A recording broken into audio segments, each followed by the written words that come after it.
e ele será ministrado tanto na língua portuguesa quanto na língua espanhola. O Facundo vai fazer a apresentação em espanhol e cada palestrante vai falar na sua língua nativa. A dinâmica vai ser 10 minutinhos de introdução e depois 3 perguntas que vamos fazer para cada uma das convidadas. Iniciamos hoje, então, o nosso primeiro encontro do evento Workshop Educação, Direitos Sexuais e Reprodutivos, um estudo de caso entre Brasil e Argentina. Esse evento está sendo desenvolvido pelo CRIM-UFMG, um projeto de extensão em parceria com o projeto Enredando Saúde, o qual constitui uma rede de trabalho colaborativo para a transformação socio-inclusiva e emancipatória, com foco na saúde integral, direitos humanos e educação em modalidade presencial e ou virtual com mulheres, adolescentes e jovens na província de Santa Fé, Argentina. A proposta do presente evento é aprofundar as discussões, abordagens e conhecimentos sobre direitos sexuais e reprodutivos e sua concretização em uma análise comparativa entre Brasil e Argentina. Para receberem a certificação, é precisa a presença nos 3 dias, sendo contabilizada automaticamente essa presença quando vocês acessam a plataforma do Simpla. O certificado vai ser enviado posteriormente por e-mail. As nossas 2 convidadas de hoje são a Valéria, que é uma palestrante aqui do Brasil. Ela é psicóloga clínica e sanitarista, terapeuta cognitivo-comportamental e sexual, mestranda do programa de mestrado profissional de promoção da saúde e prevenção da violência da medicina UFMG, e coordenadora do projeto de ensino, pesquisa e extensão em crimes contra a mulher da UFMG. E nossa outra convidada é Eliana Sorgentoni, mestrando em Gestão e Aconselhamento das Instituições Educativas UNR-FHYA, licenciada em Gestão das Instituições Educativas pela Faculdade de Ciências da Educação e psicopedagoga da Universidade Aberta Interamericana, formada em Ciências Políticas pela Fundação Instituto Latino-Americano de Desenvolvimento Social e Saúde, pela Universidade Nacional de Tucumã, professora de Ciências da Educação da Faculdade de Humanidades e Artes da UNR, membro ativa fundadora do Enredando Saúde. Facundo, você agora apresenta, por favor. Bueno, buenas tardes a todos y todas. Bueno, hoy comenzamos nuestra primera reunión del evento Taller Educación, Derechos Sexuales y Reproductivos, un estudio de caso entre Brasil y Argentina. Este evento está siendo desarrollado por CRIM de la Universidad Federal de Minas Gerais, un proyecto de docencia, investigación y extensión en delitos contra las mujeres, en alianza con el proyecto Enredando Salud, que constituye una red de trabajo colaborativo para la transformación socioinclusiva y emancipadora con enfoque en salud integral, derechos humanos y educación presencial y o virtual con mujeres, adolescentes y jóvenes de la provincia de Santa Fe, Argentina. El propósito de este evento es profundizar las discusiones, enfoques y conocimientos sobre derechos sexuales y reproductivos y su implementación en un análisis comparativo entre Brasil y Argentina. El evento se realizará en español y portugués con el fin de reunir a los profesionales de Argentina y Brasil, además de ser accesible a estudiantes de diferentes universidades de estos países. Para recibir la certificación se requiere la asistencia durante los 3 días del evento y de la asistencia se contabiliza automáticamente al acceder a la plataforma Simpla. Las expositoras de hoy son Valeria Correa, psicóloga clínica y sanitarista, terapeuta cognitiva, conductual y sexual del programa de maestría para la promoción de la salud y la prevención de la violencia en medicina de la Universidad Federal de Minas Gerais y es coordinadora del proyecto de enseñanza, investigación y extensión en crímenes contra la mujer en la Universidad Federal de Minas Gerais. Eliana Sorgentoni, profesora de Ciencias de la Educación de la Facultad de Humanidades y Artes de la Universidad Nacional de Rosario, maestra en Gestión y Asesoramiento de las Instituciones Educativas de la UNR, Facultad de Humanidades y Artes. Diplomada en Ciencias Políticas por la Fundación Instituto Latinoamericano de Desarrollo Social y Salud por la Universidad Nacional de Tucumán. Además es licenciada en Gestión de las Instituciones Educativas por la Facultad de Ciencias de Educación y Psicopedagogía de la Universidad Abierta Interamericana, autora de diversos artículos y miembro activa fundadora de Enredando Salud. Vamos começar então com a fala da Valéria, para expor brevemente a temática do painel, e logo em seguida com a Ileana, e depois as 3 perguntas, que vamos também colocar no chat. Obrigada. Boa noite a todas, todos e todes, né? É um prazer estar aqui, né, para estar conversando com tanta gente, né? E de estar discutindo um tema que é tão importante e fundamental hoje no país, né? Bom, a questão da educação sexual aqui no Brasil, a gente está vivendo um momento de retrocesso, né? Porque na gestão atual não é permitido eles trabalhar com a questão de sexualidade neste momento. Então, o Brasil ele teve um grande avanço a partir de 2000, com vários projetos de educação sexual, né, onde que foi uma intervenção, uma parceria entre saúde e educação nos municípios, com as escolas, nos postos de saúde no Brasil inteiro. Aqui em Belo Horizonte, a gente teve 2 programas, que é o Programa de Educação Afetivo-Sexual, onde que foi capacitada as escolas em todos os 800 municípios em Minas, e depois, através da Secretaria de Estado de Saúde, foi criado o Programa Saúde na Escola, e que, a partir do Saúde da Escola Estadual, ele serviu de piloto para o Saúde da Escola do Ministério da Saúde, né? Então, a gente vem nessa formatação há algum tempo, e nesse período foi lançado um material muito legal que foi trabalhado dentro desse programa Saúde na Escola, que é a caderneta de saúde do adolescente e da adolescente, onde que a gente trabalhava com educação em saúde.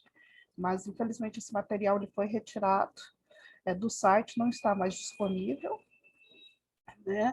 E aqui a gente tem, com essa gestão no país, a gente tem visto muito uma polarização, né, no que diz respeito aos direitos sexuais e reprodutivos. Acabei, antes de vir aqui, estava olhando, hoje não existe mais uma página de saúde do adolescente dentro da pasta do Ministério da Saúde, todos os excelentes materiais que tinham lá foram apagados.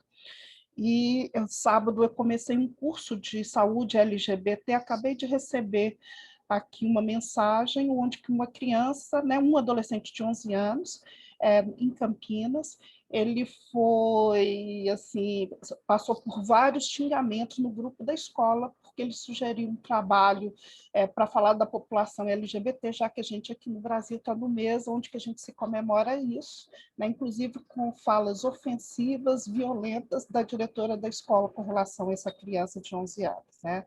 Então, está todo mundo indignado. E isso hoje é a realidade do Brasil no que diz respeito a discutir saúde sexual e reprodutiva, né? Eles estão com uma proposta que a gente não pode discutir ideologia de gênero, porque eles associam a ideologia de gênero como uma coisa da questão da liberdade sexual. Só que eles também estão fazendo uma ideologia de gênero, a partir do momento que eles levantam a bandeira que menino é azul e menina é cor-de-rosa. Então, a gente vive isso e as pessoas têm uma dificuldade muito grande de entender o que é gênero. O conceito de gênero ele é muito extenso, ele tem várias variáveis possíveis que a gente vai colocar, né? Gênero é construção de papel social, gênero também é uma expressão de como eu vivo esse papel social, né? E isso aqui hoje no Brasil está muito misturado de uma forma completamente inadequada e que tem trazido prejuízos extensos, né, para a população de crianças e adolescentes. Principalmente quando você tem esse modelo de não acesso à informação de qualidade, você tem um estouro, um aumento progressivo da questão da gravidez na adolescência, em todos os países que fizeram isso, né? E é o que a gente está assistindo aqui hoje no Brasil. O meu projeto de mestrado, começou a ser costurado a partir da demanda local, né, que é do aglomerado da Serra, que é uma das áreas de maior vulnerabilidade pessoal e social aqui de Belo Horizonte, onde o Conselho Local de Saúde sugeriu que eles estavam preocupados com a gravidez na adolescência. E aí, a hora que a gente foi sentar para conversar, é uma gravidez intergeracional, porque a avó, a mãe e a neta, todas três ficaram grávidas na adolescência. Então, a gente tem isso hoje, né? Esse dado preocupante, e que a gente tem que pensar o que a gente pode fazer para buscar saídas no sentido de aumentar a atitude de proteção e de acesso para esses e essas adolescentes e reduzir a vulnerabilidade deles e delas. Né? Eu acho que era isso que eu acho que mais importante, né, para a gente estar disparando aí essa discussão, que eu acho que é muito mais legal do que eu ficar aqui falando um pouquinho. Tá? Muito obrigada aí pela fala.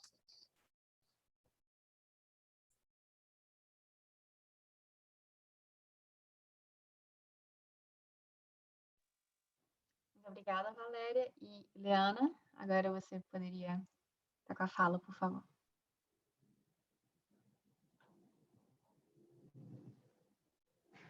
Ahí estamos. ¿Me toca a mí? Hola, Valeria. Hola a todos, a todas, a todes. Estamos con los niños y la logística familiar. Bueno, para el día de hoy traigo también una reflexión y pensar el estado de situación en un caso particular, que no se va a generalizar, ni mucho menos, pero sí pensar que de esas construcciones de políticas y normativas que tenemos a disposición de acceso público, se materializan, se sistematizan y se construyen dentro de nuestras aulas, tanto sea de nivel inicial, primario, secundario, nivel superior en formación docente y en universidad. Un poco traerles a colación esa reflexión para que construyamos como política pública, transversal y transdisciplinar ESI, ¿no? Me gustaría, Facu, si podés presentar pantalla vos, ya que mi internet es un poquito débil. Sí, ahí comparto, dame un segundo. Sí, lo que vamos a presentar tiene que ver con los ejes a trabajar hoy, en el marco de la salud integral y la educación emancipadora, transdisciplinando los derechos humanos en prácticas de gestión superadoras, pensando el abordaje concreto. Ahí me pide autorización para compartir pantalla, Luisa. La administradora me tiene que habilitar, así la puedo compartir.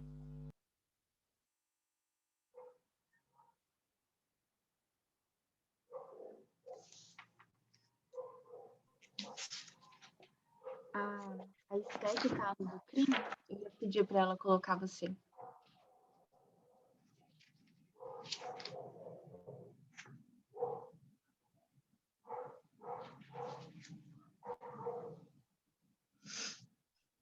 Conseguiu colocar, Esther?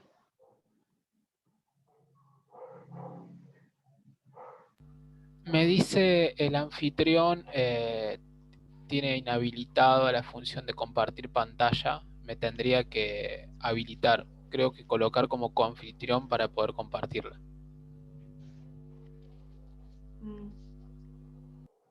Qualquer coisa, me envia, que eu tento aqui, já que é externo. Eu coloquei, eu acho, mas... Ahí está, mira, ahí me permite, ahí ya me permite, así que dame un segundito. Si no lo graficamos, pero bueno, era interesante poder ver por ahí algunas... No, ahí lo hacemos. Ahí estoy compartiendo. Sí, tranquilo.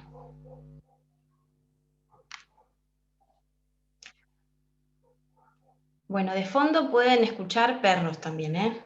Quizás se sume un poco mi hija hasta que se la guarda. Bien. Ahí está, gracias, Facu. ¿Se ve completo ahí? Sí, perfecto. Te pediría si pasás a la otra. Gracias. Bueno, no podemos empezar a, ¿no? Esto que decía también la compañera, a pensar estos proyectos sin pensar en una normativa que generalmente es de un corte supra a lo nano curricular. Entonces, cuando hablamos de concreciones supramarco normativos curriculares, estamos haciendo alusión, en este sentido, al derecho de la educación, a pactos internacionales, ¿sí? A pactos internacionales que tienen una concepción de aprendizaje, enseñanza, construcción de subjetividad, de salud y de educación entre estas construcciones que nos compete el día de hoy. Lo macronormativo curricular habla del Estado nacional, aquellas políticas curriculares del Estado, en este caso Argentina. El mesonormativo curricular, que es lo que adapta a la provincia en relación a esos constructos. Lo microcurricular, que son las instituciones y las organizaciones. Y lo nanocurricular, que es también de nuestro interés, el aula. Cómo se sistematiza, construye estas políticas públicas desde el aula. Facu, si podrías pasarme a la siguiente filmina, por favor. Como les decíamos, en el supramacro normativo tenemos muchos protocolos, convenciones, declaraciones de los derechos internacionales humanos, ahí lo pueden ver, en diferentes artículos, por nombrar algunos, hicimos alguna selección: Derecho Universal de los Derechos Humanos en el artículo 26, Pacto Internacional de Derechos Económicos y Culturales en el artículo 13 y 14, Convención de los Derechos Humanos, el 28 y 29, Convención de Eliminación de toda forma de discriminación contra la mujer, Convención de Eliminación de toda forma de discriminación racial. Es decir, pusimos algunos resúmenes de política internacional curricular que construye y delimita esos lineamientos para poder concretar en nuestras organizaciones, en nuestras aulas, ¿sí? Por favor, Facu, si podrías pasar a la otra filmina. Bien. Ahí veo como un cuadro, ¿puede ser? Como que está, ahí está, veía algo. Bueno, siguen, digamos, los pactos internacionales que van a delimitar lo que es importante enseñar y por qué, en relación a los acuerdos entre países. El Pacto de San José de Costa Rica, Convención sobre la eliminación de todas formas de discriminación contra la mujer, la Convención Internacional de los Derechos de los Niños en el 89, la Convención de Belém do Pará en el 94, Convención sobre los Derechos de las Personas con Discapacidad, entre otros, ¿sí? Exacto. Bien, y nos vamos. Ahí se me está quedando en negro la pantalla. Bueno, si ustedes me escuchan bien, porque acá se me está quedando en negro la pantalla, no suele pasar. No se preocupe. Si ustedes me escuchan bien, yo sigo, ¿sí? Me quiero detener en los dos marcos de leyes nacionales que hemos tenido. La Ley Federal de Educación, 24.195 del año 93, que fue derogada por la Ley Nacional de Educación 26.206 del año 2006. ¿Por qué pusimos el título de los cuerpos dóciles a los emancipados en sus derechos sexuales y reproductivos? Para empezar a pensar es necesario empezar a hacer un versus de estas dos grandes leyes. Yo no los estoy viendo más porque se me quedó negro la pantalla, pero quiero seguir el hilo y cualquier cosa me paro. La Ley Federal de Educación se deroga en el marco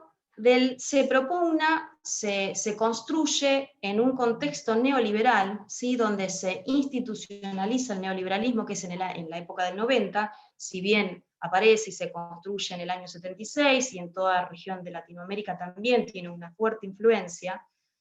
El precepto de esta ley era eficiencia, eficacia, integración, competencia, calidad. Estado mínimo en intervención financiera, pero Estado evaluador en relación a las competencias entre instituciones, entre otras. La salud sexual no era integral, ¿sí? Se basaba netamente en la genitalidad, era homogénea, perseguía la homogeneización de la subjetividad y una despolitización, ¿sí? Y ahí es donde pensamos, en el marco de esa ley que ya no existe más, ¿sí? En ese contexto, Ahí es donde empezamos los términos deserción y abandono, como la responsabilidad total de aquella persona que interrumpe su trayectoria y que abandona la escuela es responsabilidad de sí misma. ¿Sí? Todas estas ideas, fuerzas y sustentos eran clave en estos proyectos de ley. En la Ley Nacional de Educación del año 2006 viene a hacer un versus a esta ley y cambia diametralmente como giro copernicano esta construcción total, en concepción de subjetividad, de educación, de cultura. Y los puntos focos son la diversidad, la socioinclusión, la integralidad. La construcción latinoamericana, fíjense que la otra ley marco pregonaba lo eurocéntrico, lo anglosajón en detrimento de la propia territorialidad. Esta ley lo vuelve a construir, a retomar, es un Estado presente en intervención y garante de derechos, y la salud sexual se presenta como integral, es decir, en la complejidad. Es decir, la subjetividad, el sujeto, les sujetes son tomados como antropo, bio, psicosociales, culturales, en un determinado contexto. ¿Sí? En detrimento de otra ley que pensaba la subjetividad como la suma de esa individualidad propietaria de sí y de sus bienes en un estado de competencia. Y acá se empieza a pensar que la interrupción de las trayectorias escolares, es decir, el estudiante que deja, bueno, es un problema que habita la complejidad, es un problema que habita, que tiene que haber un Estado presente, que hay responsabilidad de los actores que hacen las instituciones y las gestiones. Bien, por favor, Facu, si podés pasar a la otra filmina. Bien, un poco para seguir construyendo los aportes de los derechos humanos a la ESI, ¿no? Me parece que es la anterior, Facu, ¿eh? Ah, no, está bien, me confundí yo, porque no estoy viendo, ahí está. Bien, el marco normativo nacional que pregona, que da identidad a esta ley. En 2006 dijimos que tenemos la ley 26.150, de educación sexual integral, se crea el Programa Nacional de Educación Sexual Integral. En 2008, lineamientos curriculares para la ESI del Consejo Federal de Educación, ¿sí? Número 48 en mayo del 2008, y en el 2018 una resolución por el mismo Consejo Federal. Fíjense cómo se va construyendo y uniendo las políticas, los documentos y políticas curriculares transversalizadas en este derecho. ¿Sí? Por favor, Facu, la otra filmina. Después tenemos el marco normativo nacional, que viene a abonar también esta propulsión de la ley. ¿Y en qué contexto se da? En la protección integral de las mujeres, en la ley de matrimonio igualitario, en la ley de identidad de género, en la ley de educar en igualdad, prevención y erradicación de la violencia de género. ¿Sí? Por favor, Facu, si podés pasarme a la... Bien, remitiéndonos, eso es en un contexto nacional, internacional, remitiéndonos a un marco normativo provincial, tenemos la resolución 143/12, de modificación de documentación acorde a la identidad de género.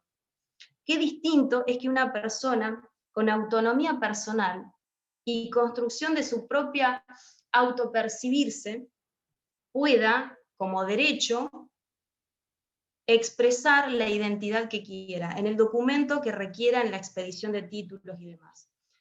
Luego tenemos la resolución 2529/13 de reconocimiento de la identidad de género en la escuela. Fíjense cómo va cambiando, ¿no? De una política que era para todos iguales, homogénea, a la socioinclusión y la diversidad. Después tenemos otra resolución que otorga licencia por violencia de género, el decreto de adhesión al Día Internacional de la Mujer. Ahora bien, por favor, Facu, si podrías pasar la otra filmina. Bien, ¿cómo empezamos a construir desde nuestras escuelas, con un marco normativo aún nacional en nuestras instituciones? Las ideas fuerza, las palabras claves, en resumidas constructos, ideas centrales de la ESI es construir en el marco de los derechos humanos, la equidad de género, con una perspectiva integral de la subjetividad, ¿sí? La identidad constante, esto que decía la compañera, en constante transformación, esto que dice Butler, ¿no? En deshacer el género, en constante transformación, en un contexto determinado, que se construye en la diversidad cultural, en la diversidad de los géneros, en los diferentes territorios. El constructo de esta ley viene a decir desterrar prácticas de la salud y educación reduccionistas, ¿sí? Biologicistas, biomédicas, simplistas. Es decir, la educación ya no es sexual, la educación ya es sexual integral, integrando todas estas multidimensiones, como pensar la subjetividad en el marco de derechos. También hay una ruptura de abordajes sexistas con los roles estereotipados. Se empieza a tensionar las imágenes que construyen y habitan las instituciones sobre las formas de ser y estar y construir el género, ¿no? Ese es un derecho humano, por lo cual los actores, nosotros, nosotras, nosotres, estatales y formadores, no podemos corrernos de ese espacio de construcción y enseñanza hacia los niños y jóvenes en espacio de educación formal y de trayectorias no escolarizadas. Es una responsabilidad total que nos ampara una política pública que tenemos que transversalizar y transdisciplinar en nuestras instituciones. Caso ESI en Santa Fe. Facu, por favor, te pediría si pasás la próxima filmina. Bien, vamos a este caso. Si los derechos humanos no pueden ser abolidos, son intransferibles e irrenunciables aun cuando se encuentran amparados, incontemplados por la mayoría de las legislaciones internacionales que vimos, ¿qué se concreta y materializa en nuestros territorios, en nuestras instituciones? ¿Cómo y de qué manera? Fíjense que no es curioso, aún no tenemos ESI provincial de la provincia de Santa Fe, tenemos media sanción. Aún persisten gestiones conservadoras, patriarcales, androcéntricas, antiderechos, que van en contra justamente de pensar ESI como derecho humano, transversal, transdisciplinar. Desde el 2017 en nuestra provincia, distintos proyectos de ley buscan establecer un marco legal a la educación sexual integral, con una ley nacional vigente del 2006. Y esto es un dato particular de nuestra provincia. En el 2008 se pudieron identificar 422 casos de abuso sexual reportados a los equipos socioeducativos del Ministerio de Educación y 480 casos de violencia en el entorno familiar. Estas estadísticas muestran que 3 casos de abuso sexual por semana a nivel provincial se detectan en las escuelas. ¿Sí? Por favor, Facu, pasame a la próxima filmina. Bien, entonces, teniendo un marco legal mayormente concretado a nivel nacional, parcialmente a nivel provincial, en las instituciones provinciales, en cada nivel, como mencionaba, desde el 2008 se ha venido trabajando en lo que deriva hoy de sí se habla. Hay formación en equipos para supervisión, directivos y docentes. Se concretan desde los NAP, que son los núcleos de aprendizaje prioritarios, como documentos nacionales, en nivel inicial, en primario y en superior. Superior, terciario, que tiene que ver con la formación docente. Si hablamos de la formación docente, desde el año 2009 se incluye un seminario específico para el abordaje de contenidos de ESI en la formación. Dicho seminario está presente en los nuevos diseños curriculares de todos los profesorados de educación secundaria, educación artística, especial y física. En las instituciones del nivel superior, y estamos hablando de las facultades o universidades, se concretan a veces parcialmente, ¿no? Hay algunas que tienen sus secretarías que albergan proyectos de ESI. Otros casos para abordar ESI pueden ser por contenidos transversales de vacancia, es decir, por las carreras que advierten una falta de vacancia en contenidos que aborden ESI, pueden pensar un seminario extra curricular que tenga que ver con estos vértices de la política. Por favor, Facu, si podrías pasarme la otra. Ahora bien,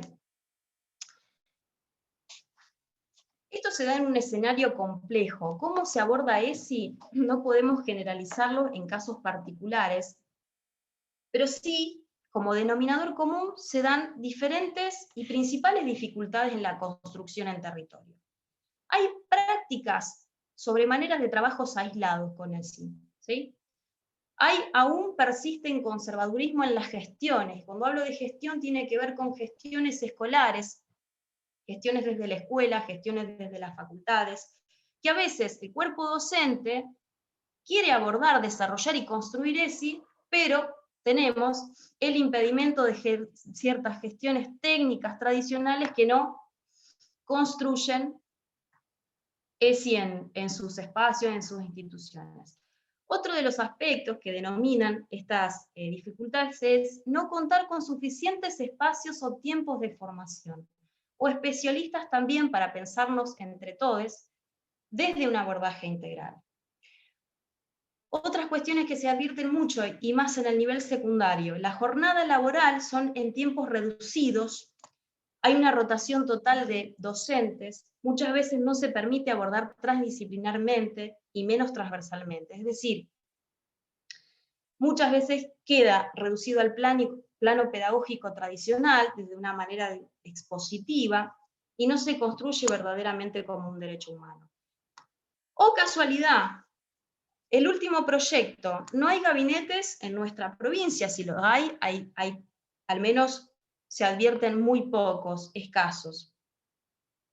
El último proyecto de ley lo presentó CEN, anteriormente Tejeda, y el último proyecto de ley para concretar gabinetes en nuestras provincias, al menos advierten que haya uno por cada región de la provincia, ¿sí? Entonces, también, no decimos que con un gabinete se resuelve, pero sí se pueden construir espacios de diálogo para poder pensar la socioinclusión, para poder pensar un abordaje transdisciplinar y transversal. Tampoco tenemos una ley provincial de educación, ¿sí? Tampoco contamos, entonces estamos en pequeñas desventajas en relación a las construcciones de nación. La propuesta, por favor, Facu, si podrías pasar a las próximas filminas, y con esto voy cerrando. Ahora bien, ESI. ¿Cómo abordar ESI? ¿De qué manera? ¿Sí? Nosotros no vamos a abordar la clase de ESI en una gestión. Nosotros tenemos que pensarnos cómo construir prácticas de gestión superadoras y pensar en los ejes conceptuales que nos pregona ESI. Cuidar el cuerpo y la salud. ¿De qué manera podemos pensar en la escuela y en nuestras instituciones formadoras entre colegas, entre estudiantes, entre comunidad? ¿Cómo pensar el cuerpo? ¿Cómo habitar el cuerpo? ¿Qué concepción de salud tenemos? Con esta nueva ley de educación alimentaria nutricional, es decir, ¿qué nos ampara y nos regula? ¿Qué significa cuidar el cuerpo? Podemos trabajarlo toda una semana con diferentes disciplinas, con diferentes actores. Lo mismo podría ser valorar la afectividad, lo mismo podría ser con garantizar la equidad de género, respetar la diversidad, que no solo quede reducido a un 12 de octubre, ¿sí? Sino pensar en estos ejes, cómo los vamos construyendo de manera transdisciplinar, transversal, y habitarlo como un derecho humano, con todos los actores, todas, todos y todes. Ejercer nuestros derechos. Facu, por favor, te pediría la última filmina. Bueno, como les decía anteriormente, para que pensemos, compañeros, no es desarrollar clase de ESI, sino pensar que es una política pública, abordarla de manera transdisciplinar, transversal, que es un derecho humano, y que para poder concretarla, construirla, sistematizarla en nuestras instituciones tenemos grandes responsabilidades. Y pensarla en la complejidad de la trama y las relaciones. Tener en cuenta las subjetividades, el contexto de esas subjetividades, los espacios no escolarizados, con qué espacios se vincula la institución, los diseños curriculares para abordarla, que la planificación sea contextualizada y flexible al calor de los movimientos, al calor de los intereses de jóvenes, y vincularnos con las instituciones asociadas, es decir, con qué otras se vincula esa escuela, esa institución. Y para cerrar, me gustaría dejarles una frase de Mabel Bianco, la mayor articuladora y precursora de ESI en nuestro país, líder feminista, se nombra por sí sola y sin ella no seríamos lo que somos de esta organización de Redando Salud. Ella menciona que la ESI necesita un cambio institucional para ser efectiva. Es decir, esto que veníamos mencionando. Tenemos en la letra construcciones críticas y emancipadoras. Nos faltan posibilidades de gestiones de tiempos, de gestiones en las instituciones para que esa justamente articulación sea efectiva y pueda construirse como un derecho humano transversal. Hagamos gestiones emancipadoras que permitan el texto de contexto y viceversa. Muchas gracias. Quería compartirles esa reflexión, compañeros.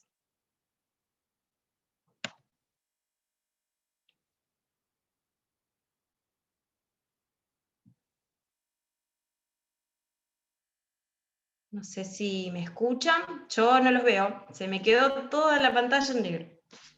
Sí, Ile, se te escucha perfecto. Ahí estoy Perfecto. dejando de Gracias. compartir pantalla, que acá está la Muchas opción. gracias. Listo, ahí dejé de compartir pantalla. Bueno, ahora pasaríamos a la siguiente etapa, que sería una etapa para responder preguntas y poder profundizar en cada uno de los ejes. Luisa, justo se le cayó el internet, así que espero, Valeria, que me Estamos entiendas. hoy a full. Sí, espero, Valeria, que me entiendas el español. Voy a leer el primer eje y te tocaría a vos responder. Ah, ahí volvió, me quedo más tranquilo. Bueno, el primer eje es derecho a la... O sea, el esquema general que estamos tratando es derecho a la educación sexual integral o educación para la sexualidad. Y el primer eje era la educación como derecho humano, el marco internacional. Si les parece, vamos con este y después avanzamos con los dos que faltan. Bien.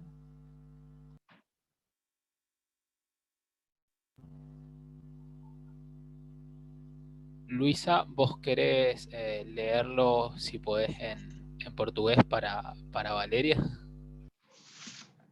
Vou pegar novamente as questões, porque minha internet caiu, então eu tive que sair de Zoom e o chat sumiu. Pero aqui está. Entonces, la primera pregunta en portugués es: la educación como direito à educação sexual integral ou educação para a sexualidade. A educação como direito humano, quadro internacional. E aí você começa, por favor, Valéria, e depois passamos para Helena. Bom, a educação, né, pela Constituição de 1988, é um direito básico e obrigatório para as crianças de 0 até 14 anos, né? E dentro desses marcos regulatórios que tem no Brasil, a gente tem o Estatuto da Criança e do Adolescente, né, que vem normatizando toda a política de atenção à criança e adolescente em todas as políticas públicas, saúde, educação, assistência social, e criando os mecanismos de denúncia de violação de direito e também de proteção, né? E dentro dessa política, em 2001, foi criado o Plano Nacional de Educação. Dentro do Plano Nacional de Educação, a gente tem os temas transversais, onde a sexualidade é um desses temas transversais e tem que ser trabalhado com atenção integral.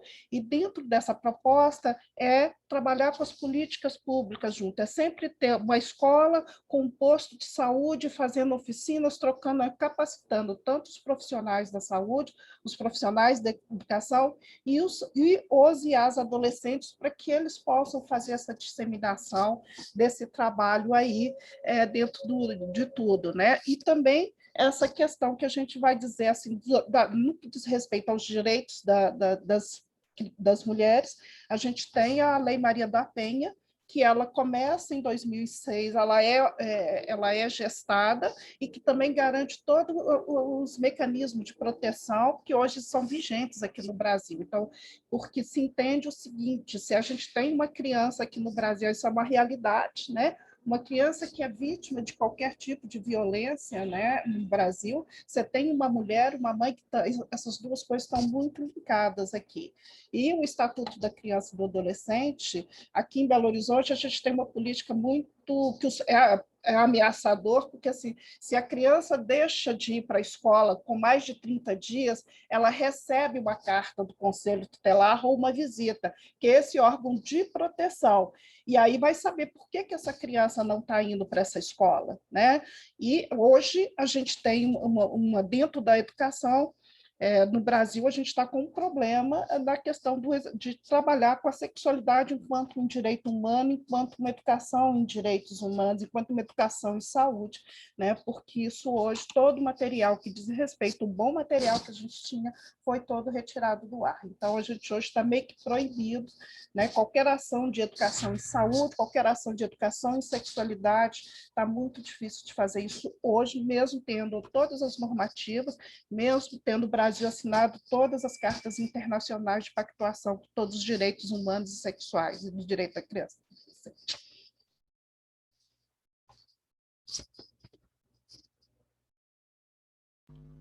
Gracias, Valeria. Ile.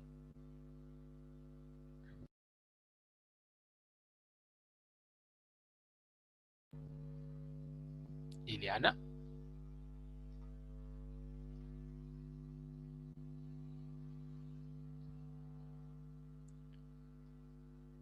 Desapareció Ileana. Acho que a internet dela caiu. Se le puede haber caído de internet. Tanto que não puede está ser. aqui também nos membros.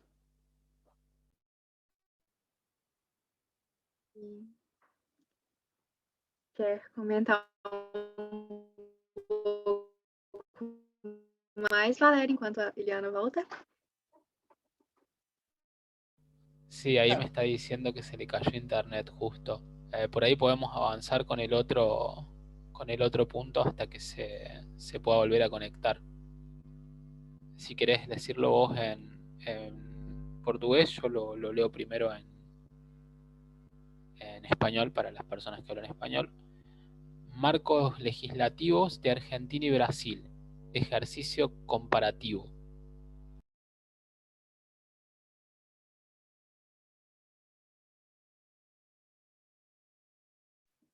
Estava no mute. Marco legislativo da Argentina e Brasil, exercício comparativo. E aí, Valéria, você pode tomar a palavra e comentar sobre isso enquanto a... Assim, igual eu estava colocando, no Brasil a gente tem a Política Nacional de Educação, né? O Plano Nacional de Educação, onde que tem os marcos, e dentro desses marcos a gente tem o que a gente chama de temas transversais, né? Então, ele é algo que é um plano nacional, em que todos os estados e os municípios, eles podem e devem seguir no que diz respeito à educação no país, né? Então, mas cada município, ele tem a liberdade, né, de construir o seu projeto de educação afetivo-sexual ou de política de atenção à criança e o adolescente de acordo com a realidade dele, que ele está vivendo. Né? Então, isso vai, mas tem uma referência nacional. E junto do Plano Nacional de Educação, a gente tem o Estatuto da Criança e do Adolescente, que anda junto com todos os equipamentos que podem estar garantindo essa questão do direito de proteção e reduzindo as vulnerabilidades. Né? Pela assistência social, a gente tem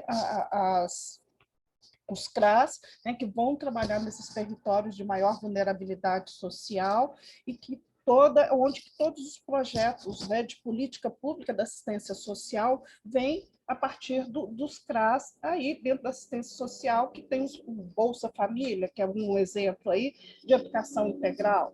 E aí, o Bolsa Família, ele tem uma coisa que é muito legal, que ele linka a questão dessa obrigatoriedade da criança e o adolescente estar na escola e a obrigatoriedade de estar com cartão de vacina em dia. Então, essa mãe só vai receber se essas duas coisas, essa parte. Uma outra coisa que o Bolsa Família fez e que é muito legal é que os benefícios sociais hoje no Brasil saem no nome da mãe, não sai mais no nome do pai, que era o que acontecia anteriormente. O benefício era posto no nome desse pai, esse pai pegava esse benefício, ia para o mundo e não fazia atenção, não chegava a criança, à família.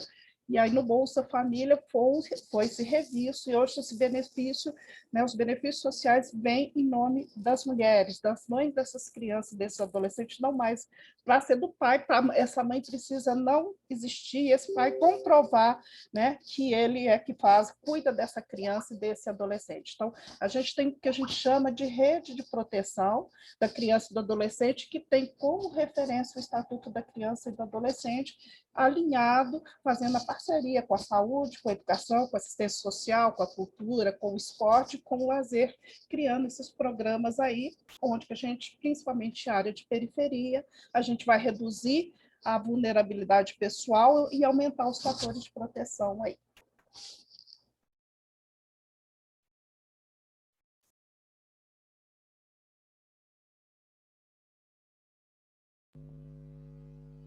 Gracias, Valeria. Obrigada, Valéria. Ela chegou? Ou ela te mandou mensagem? Si querés seguir, ahí está conectándose de nuevo. Ahí recién me acaba de avisar que ahí está entrando de vuelta, así que casi seguro la van a tener que admitir. Enquanto isso, alguém tem alguma pergunta para Valéria sobre as questões do Brasil, o panorama brasileiro?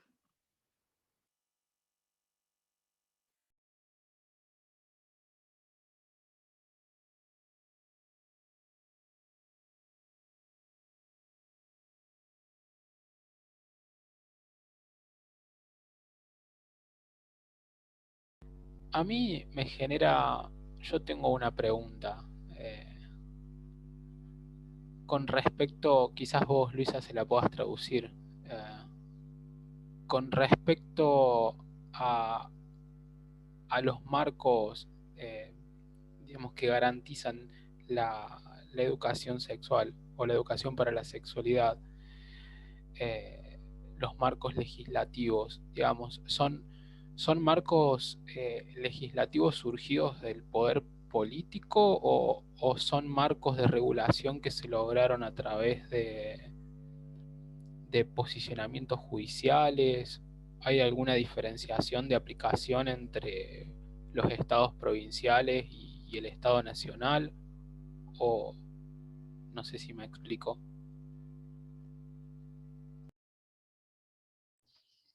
Foi uma construção de todo o pessoal da educação, né, dos secretários, da população da comunidade da escola, e de tentar realmente trazer uma educação de qualidade para o Brasil, né?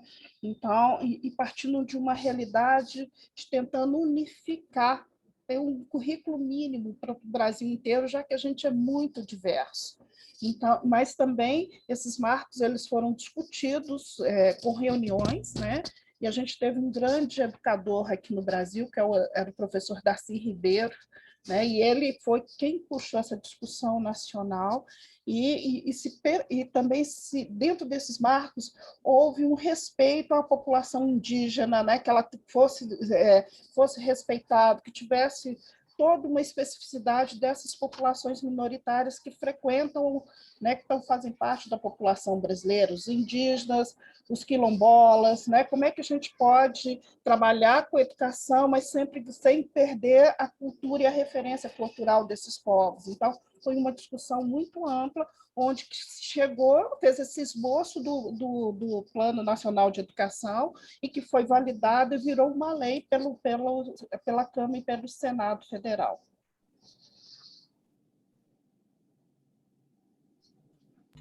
Gracias. Ahí volvió Ileana. Ahí volvimos.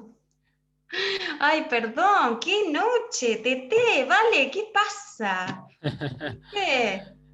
¿Qué pasó? Bueno. No, bueno, estábamos conversando sobre los tres ejes, digamos, que conformaban este núcleo, este primer encuentro, que es la educación sexual integral o la educación para la sexualidad. Yo no sé si vos querés tomar alguno de estos ejes para exponer. Ahí Valeria habló un poco sobre la educación como un derecho humano y después nos dio un panorama de los marcos legislativos en Brasil y explicó un poco cuál era la situación en términos generales y es una diferenciación por ahí entre los estados provinciales y el estado nacional. Yo no sé si vos querés ir por ahí un poco también. Bueno, gracias Valeria. Bueno, un poco como les mencionaba antes, ¿no? El marco normativo y las diferencias que tenemos entre la sistematización y el abordaje de nuestras provincias. Lo que sí está más que claro que la teoría y los marcos normativos, lo que expresan en relación a una salud integral, a una educación emancipadora, crítica, que tiene una concepción de subjetividad integral, que tiene una concepción de subjetividad pensándola desde su territorio, dista muchísimo de los abordajes actuales en nuestras prácticas cotidianas, en nuestras prácticas de Estado. Entonces me parece que la responsabilidad que tenemos como formadores, como instituciones, tiene que ver un poco, primero conocer las normativas, pensar de que ellas no se transformen en letra muerta, sino habitarlas desde nuestras prácticas cotidianas, desde el Estado, porque somos el Estado, en los lugares en donde nos encontremos. Me parece que si nosotros tenemos esa responsabilidad indelegable, todos los marcos normativos que acababa de mencionar hace un tiempo, antes de que se cortara la conexión, se van a poder construir en territorio, se van a poder construir de manera integral. Pero hasta que eso no suceda, hasta que no pongamos a dialogar diferentes escenarios, diferentes actores, y no nos pensemos que estamos vulnerando un derecho humano cuando sacamos una intervención del Estado, cuando no abordamos un contenido determinado, que una política nos ampara, una política pública integral nos ampara para poder enseñarlo, aprenderlo y construirlo, me parece que ahí tenemos una responsabilidad total en la vulneración de los derechos humanos, ¿no? Eso quería mencionarles. Gracias. Gracias. Gracias, Ile. Podemos então passar para a última pergunta. Contraposições de experiências dos movimentos sociais feministas para ampliação de direitos e desafios.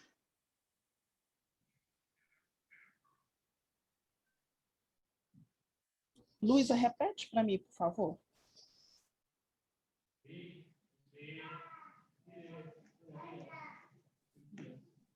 Eu vou colocar aqui no chat também, tá bom?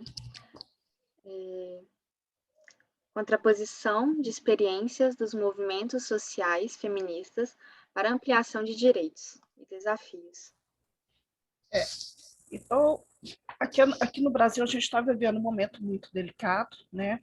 Onde a questão do fortalecimento dos movimentos sociais, a gente tem feito uma rede forte por causa que a questão das políticas públicas aqui no Brasil ela está vivendo um momento de extrema fragilidade e tirada de autonomia de tudo que foi construído coletivamente. Então, esses movimentos sociais que estão indo para a rua, que estão falando das bandeiras, das deficiências, das omissões que a gente tem hoje no país, é que está tendo voz, né, dentro da área política aqui no Brasil, e que tem tentado preservar, na medida do possível, garantir que essas políticas públicas não sejam mais, como diz assim, danificadas, né? Porque a gente hoje, a questão do acesso aos serviços está muito difícil, seja na assistência social, seja na educação, seja na política de saúde. Por exemplo, assim, hoje não se pode, hoje questão de não se tem nenhuma informação dentro do site do Ministério da Saúde com relação à contracepção para o adolescente. Está tirado. A caderneta de adolescente, que era um trabalho muito legal, que a gente fazia junto com as escolas, com todo mundo, com os pais, ela foi tirada do ar. Né? Então, todos isso, hoje, na área de saúde, está trabalhando com direitos humanos, sexuais e reprodutivos, via Ministério da Saúde, está muito difícil. Né? Pela educação, existe uma omissão total. Recentemente, o governo aqui fez uma coleção das histórias infantis, né, dos contos de Greenberg, esses antigos, fazendo uma reedição onde tirava qualquer coisa que mencionasse na área de sexualidade. Então, eles reescreveram, gastaram milhões de dinheiro para tirar qualquer coisa, né, que tivesse na área de sexualidade. Então, eles estão acabando com a obra do Monteiro Lobato, dizendo que ele é racista, uma série de coisas que tem que ser tirado. Então, a gente está vivendo um momento muito delicado e a gente depende muito dos movimentos sociais para que garantam esse direito, para que garantam uma educação de livre acesso, sem essa interferência dessa ideologia que a gente está vivendo aqui e que, infelizmente, está gerando violência, né? Está gerando uma oposição do certo e do errado, e de muito julgamento. Então, a gente vive um momento muito delicado hoje aqui no país. Tanto é que, nesse tempo de pandemia, a gente tem aumentado o número de incidências, assim, está lá em cima, o número de questão de violência contra a mulher e de violência contra criança e adolescente. Né?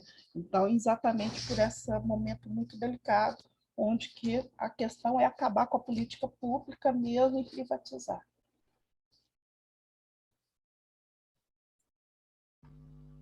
Gracias, Valeria. Después tengo una pregunta para hacerte. Ahora le voy a pasar la palabra a Ile.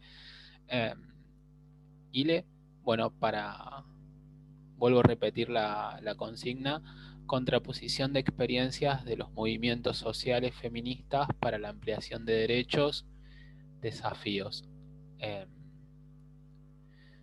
Ile, te dejo la palabra. Sí, me llega un poco con delay. Gracias, Valeria, por tu intervención. Bueno, cuando pensamos movimientos sociales en un feminismo, en un contexto de pandemia, es muy complejo, porque se erosionan, se desarticulan, ciertas construcciones que se hacían en territorio hoy son más difíciles, y esta pandemia vino a demostrar verdaderamente las desigualdades, a evidenciar las desigualdades que existían. Los feminismos son muy variados y las luchas feministas son muy variadas, tenemos un país totalmente con una riqueza diversa impresionante, y feminismos hay varios, no podemos pensarlos en las mismas construcciones, no es lo mismo hablar de un feminismo rural, de un feminismo universitario o académico, pero sí hay un eje de congruencia y cohesión en los feminismos de críticos y emancipadores, con muchas feministas como constructoras y digamos, como propulsando estas verdaderas marchas contra los movimientos neoconservadores, neoliberales. Diana Mafia, Dora Barrancos, Mabel Bianco, Graciela Morgade, entre otras. Sí hay una cohesión de articulación para poder proteger el territorio, para pensar el ambiente, el cuidado del ambiente, en contra de los modelos neoliberales extractivistas.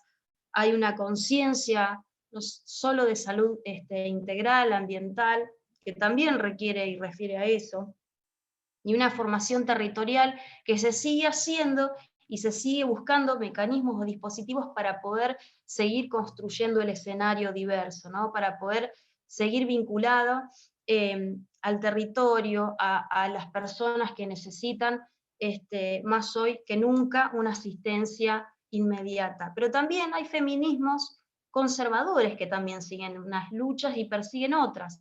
Feminismos neoliberales y conservadores que están en contra o en contraposición también que los derechos humanos se concreten, se sistematicen, materialicen en las escuelas, ¿sí? Uno de los movimientos de feminismos puede ser Con mis hijos no te metas.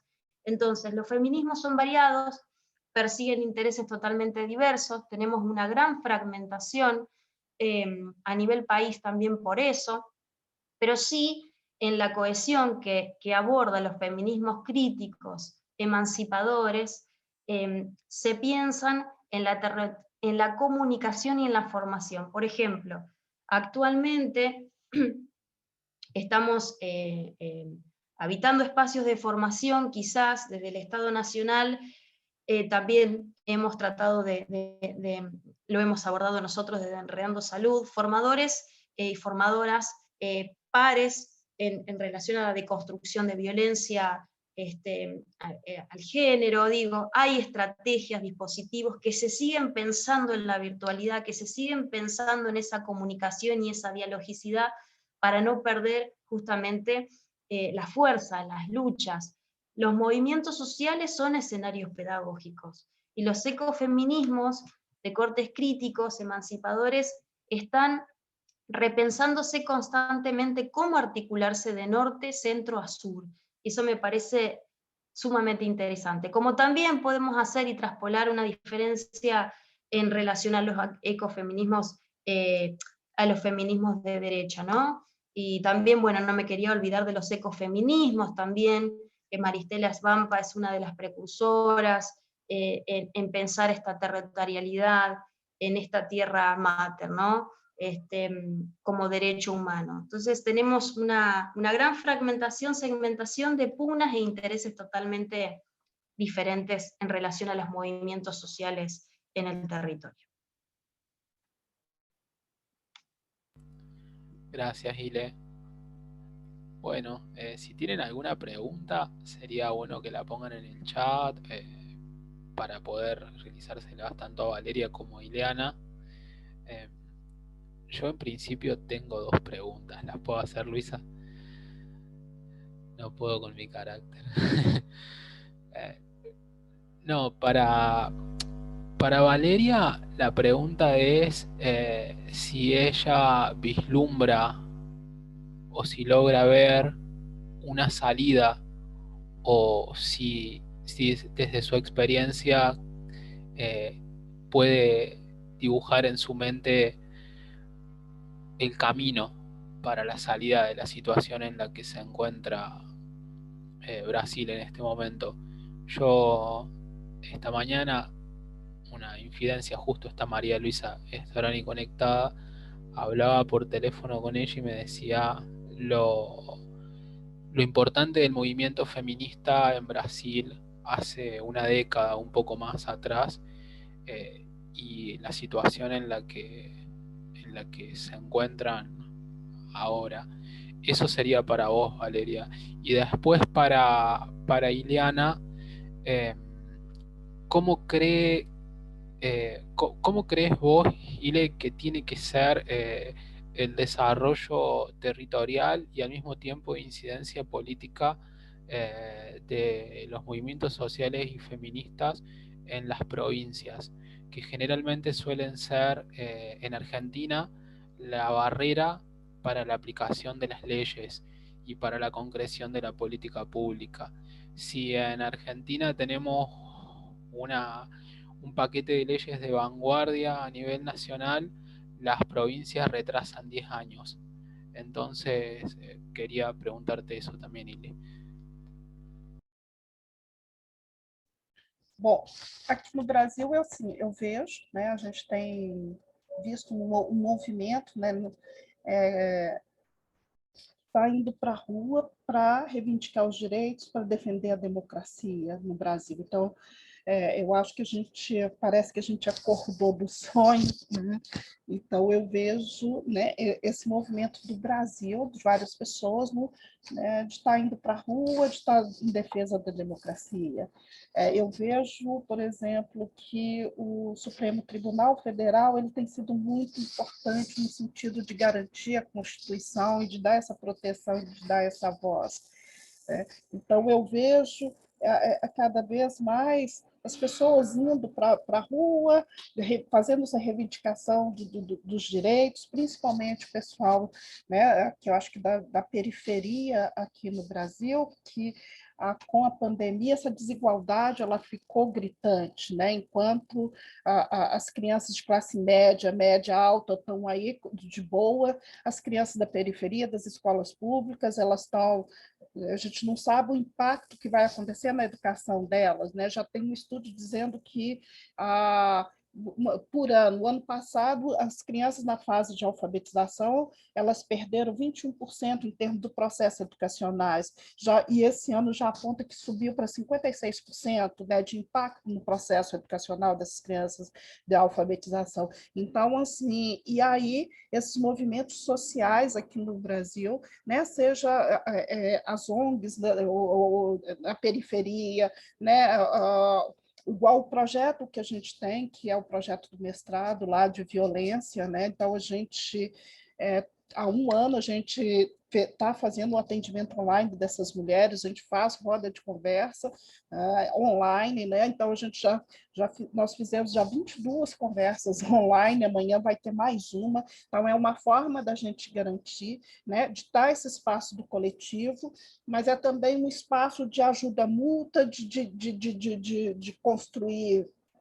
ajuda nesse coletivo, nessa periferia, nesses lugares onde está escancarado mesmo a questão. Então, eu acho que essa militância, né, principalmente das mulheres, né, a gente tem uma força muito grande das mulheres na periferia aqui no Brasil, né, e elas estão indo aí atrás, correndo atrás, batalhando, se juntando, né, fazendo toda uma corrente. Você tem associações de bairro aqui na periferia que eles têm feito um trabalho maravilhoso de garantir cesta básica para essa população que está vulnerável, né? Outra coisa que está muito grave aqui no Brasil é o preço do botijão de gás. Hoje a gente teve mais um aumento, ou seja, então tem lugares no Brasil que, em vez de dar cesta básica, eles estão fazendo a montar uma cozinha social, estão dando as marmitas, porque o botijão está tão caro que as pessoas não estão tendo condições de cozinhar em casa por causa. Então, esse movimento social na periferia, ele é muito solidário, ele é muito bem organizado, né? Via as associações de bairro no Brasil inteiro. Então, eu acho que é isso que vislumbra, né? É isso que eu acho que é legal, por causa desse movimento social. 20 dias atrás saiu uma reportagem que eu fiquei assim, super emocionada, de um rapaz em São Paulo que ele deu desconto no medicamento, ele tirou todo o lucro dele para quem comprasse medicamento, doasse qualquer alimento, e aí esses alimentos ele deu cesta básica para o pessoal de periferia. Né? Então, ele fez essa campanha, e isso tem se movimentado no Brasil inteiro. Né? Então, eu acho que o brasileiro é um povo que luta e que não desiste, e é um povo de uma solidariedade imensa. Então, eu acho que vamos dizer assim, essa corrente do bem das pessoas cidadãs e que tem essa consciência política de fazer o bem, de ver que essa vulnerabilidade social está escancarada, eu acho que eu acredito nessa possibilidade aí.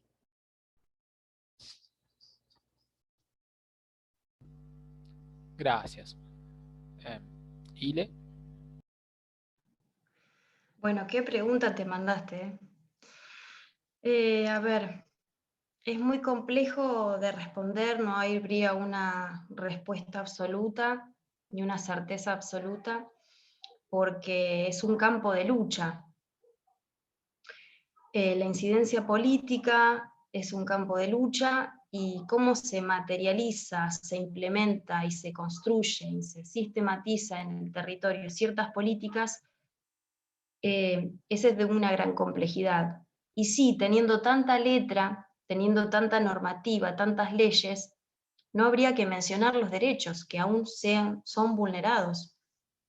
Habiendo tanto desarrollo teórico, aún siguen siendo vulnerados.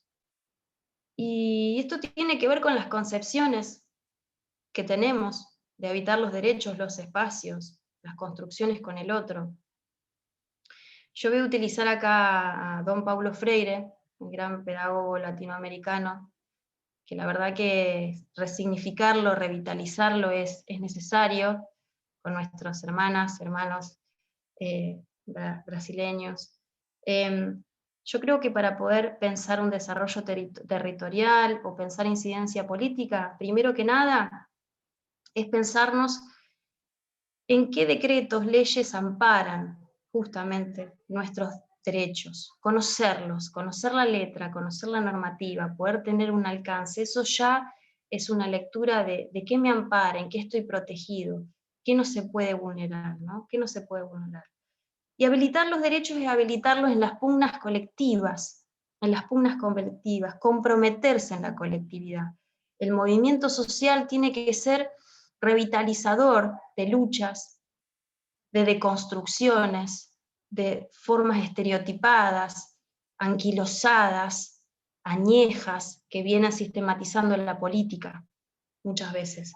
Que muchas veces dejan de lado a los jóvenes, la mayoría de ellos, porque los piensan en un plano negativo y que no tienen la fuerza para poder deconstruir y mejorar el mundo que tenemos hoy. Y creo que, parafraseando a Paulo Freire, tenemos que adentrarnos en ese universo vocabulario. Es decir, en el territorio, pensar con el territorio, para el territorio, entre códigos culturales, entre diversidad, en cómo pensar y sistematizar mecanismos de socioinclusión en colectividad. Y como decía, habitarlos de manera multidisciplinar, multireferencial. ¿Qué quiero decir con esto? No habitarlo en soledad. Pensar que tenemos que estar en vinculación constantemente con alguna comuna, con alguna escuela, con alguna organización. No puedo luchar y deconstruir prácticas, y mucho menos si no me dejan formarme, construir incidencia política, si no pienso en colectividad, si no pienso en multidimensionalidad. Porque estos movimientos también, feministas, derechos, neoconservadores, antiderechos, mejor dicho, pregonan el individualismo, la competencia y el silenciamiento político. ¿Y cómo se da el silenciamiento político? Desconcentrando y vetando aquellos proyectos de ley que amplían derechos. Y creo que la sociedad, todo en su conjunto, debemos estar más comprometidos políticamente, porque somos seres políticos, sociales, y político es todo, ya lo decía el mismo Freire, la educación es política. Y creo que a través de la incidencia política vamos a lograr ese cambio. Pero estos movimientos intentan vetar leyes, deconstruir derechos, silenciarlos, y creo que tenemos que volver a nuestra historia. ¿Cómo se constituye nuestra historia? ¿De dónde venimos? ¿Cuáles son los clásicos que leemos? ¿Cuáles son los que dejamos de leer? ¿Qué clásicos, qué historia habitan nuestros programas? ¿Qué enseñamos en las escuelas?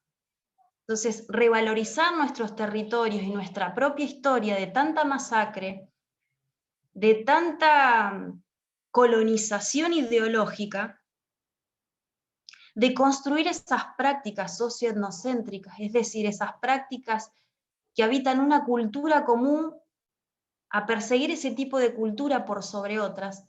Cuando podamos internalizar, formarnos, construir en colectividad y apropiarnos de esa incidencia política que ya tenemos por todo este marco de derechos que hemos hablado, me parece que ahí va a haber una verdadera emancipación, una verdadera transformación desde el desarrollo territorial y una verdadera incidencia política que transforma la vida y la mejora en los seres humanos. Creo que tenemos que estar más comprometidos, comprometides, para poder transformar la realidad, no solo interpretarla y describirla, transformarla. Es decir, que sea alterativo del sistema, no alternativo, alterativo de las propias prácticas del sistema, muchas veces perverso.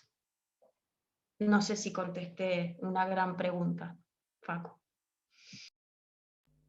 Sí la contestaste. Comparto en buena medida. Además, un poco el enfoque que por ahí nosotros desde Enredando tomamos. Es complejo. Es complejo, sobre todo en espacios de poder que son tan cerrados como constituyen los senados provinciales, en el caso de las provincias argentinas, donde generalmente los lugares de poder son sostenidos ininterrumpidamente durante muchos años, y la participación de las mujeres no es tan alta, sino más bien baja.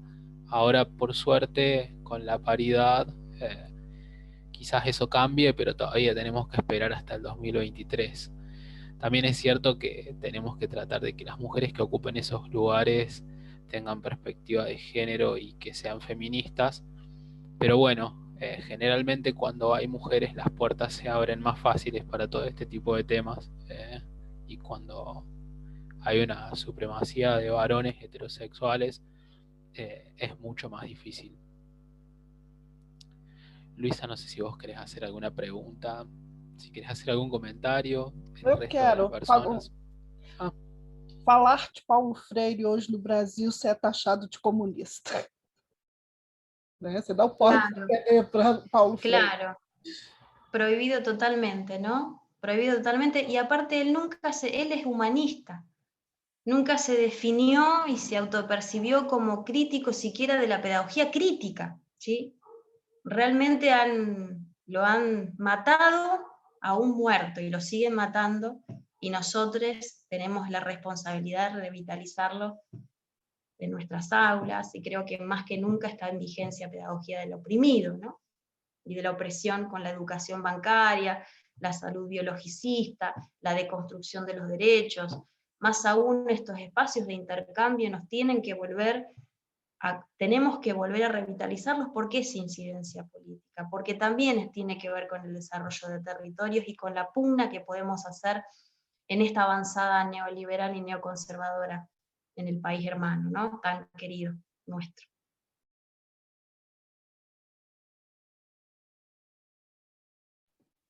Quando eu não tenho nenhuma pergunta, de comentário, só que eu achei muito incrível, é muito interessante ver essa comparação entre dois países que no fundo tem a questão de gênero e a questão de sexualidade, independente do país, eu acho que ainda enfrenta muitos obstáculos. Aqui no Brasil, aqui na América Latina, na Europa, em qualquer lugar, ainda não conseguimos alcançar uma efetiva igualdade, uma situação realmente que é onde a gente quer chegar, em educação sexual. Mas a questão é essa, né? É um processo de desconstrução, um processo aos poucos, movido por movimentos como Enredando, como o CRIM, que a gente aos poucos vai disseminando esse conhecimento, essa luta. E muito obrigado às duas por aceitar o convite de participarem com a gente aqui hoje. Obrigada a las dos, un placer. Y yo quiero decir esto, si me permiten decir algo, que esta salud de una concepción biologicista, la educación de una concepción bancaria, y lo que remite a la competencia, al individualismo, ¿no? A no pensar en el colectivo. Bueno, ya tenemos el escenario de muchas guerras mundiales, y han sido también la génesis de esas prácticas socioetnocéntricas, discriminadoras, estigmatizantes. Digo, si no aprendemos de nuestra historia y de lo que nos ha llevado a esas pedagogías de muerte, porque fueron pedagogías de muerte, de colonialismo, de fascismos, de neofascismos, ¿sí? Si no aprendemos y revitalizamos la historia y las luchas, estamos condenados a repetirla. Entonces, me parece que no queremos más ese tipo de salud, no queremos más ese tipo de educación que genera tanta estigmatización, discriminación, violencia, y esas prácticas que conducen a la exclusión y al nazismo, ¿sí? Como propulsión externa. Eso quería decir. Gracias a todos.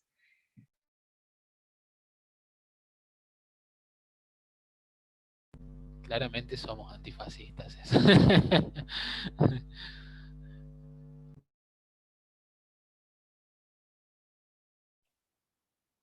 Caso não tenha mais nenhuma pergunta, já podemos encerrar nosso primeiro encontro do evento. E muito obrigada a presença de todos. Vamos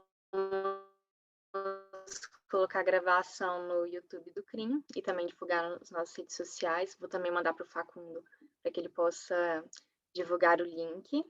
E sobre o certificado, só para reforçar, automaticamente quando vocês entram no Simpla já é marcada a presença. Então, para receber o certificado tem que estar na presença nos 3 dias e vamos mandar por e-mail assim que acabar o evento, tanto para os ouvintes quanto para os participantes e para a comissão organizadora. Tchauzinho, então. Até quarta-feira, todos aqueles que vão continuar assistindo. Gracias. Muchas gracias. Buenas Saludos a noches. Un todos. placer compartir. Un placer. Igualmente. Gracias por estos espacios. Boa noite, obrigada, foi um prazer estar com vocês. Buenas noches, Valeria. Obrigada. Beleza.